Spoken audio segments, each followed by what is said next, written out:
شد نفسك شد نفسك.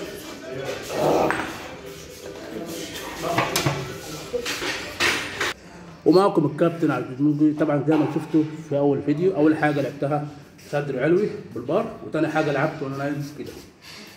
تمام؟ ما كنتش انا محفز رياضي، ما كنتش ولا فيديو هنزله في رمضان او عن رياضه في رمضان. اول سوبر تشيست هلعبه في رمضان، سوبر تشيست صدر كامل، تمرينتين بدون راحه. انا ككابتن عزوز كمحفز رياضي اكتشفت ان التمرين السوبر تشيست بيستهلك طاقه اكتر من التمرين اللي هي النورمال. السوبر تشيست ان انت بتلعب تمرينتين ورا بعض من غير راحه، ولازم تعمل حسابك قبل التمرين ان انت تاخد لك واحده موز مع شرب القهوه. احنا في رمضان كمان بنلعب سوبر تشيست. انا المفروض اتمرن نورمال طول الشهر، لكن عادي اتعودت ان انا اتمرن اسبوع سوبر واسبوع نورمال.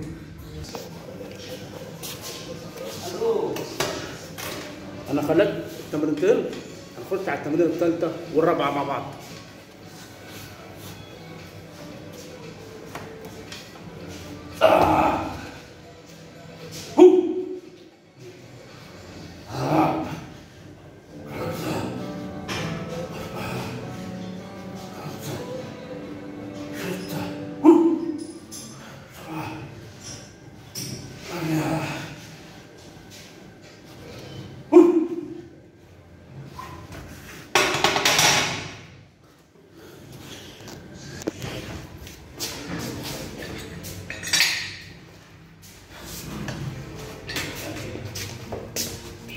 خلي بالك ده فيها صدر هذا.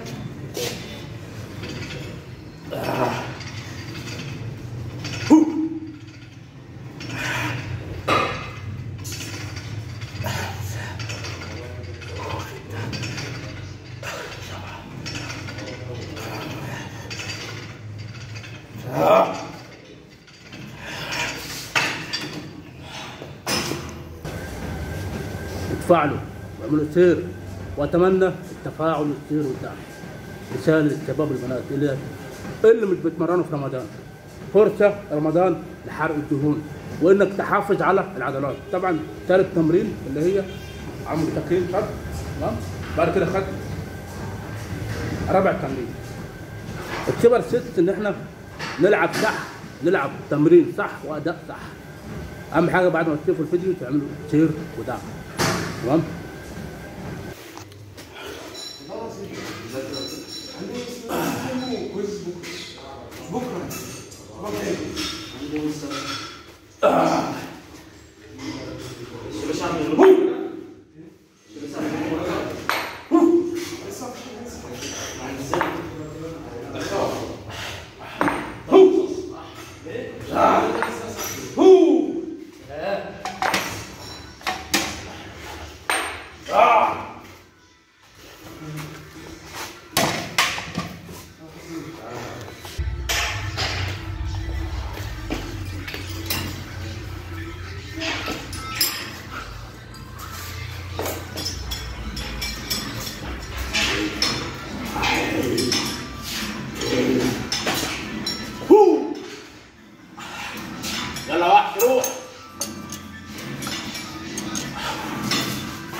طبعا ده 8 تمارين سوبر ست الصدر.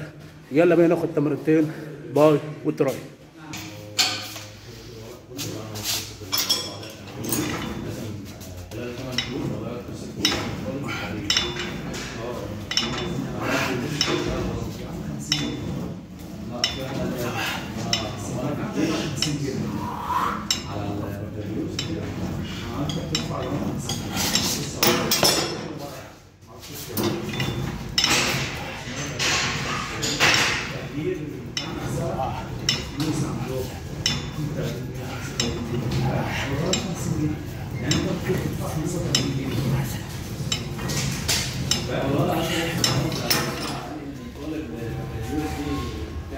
وكده خلصنا تمارين سوبر ست.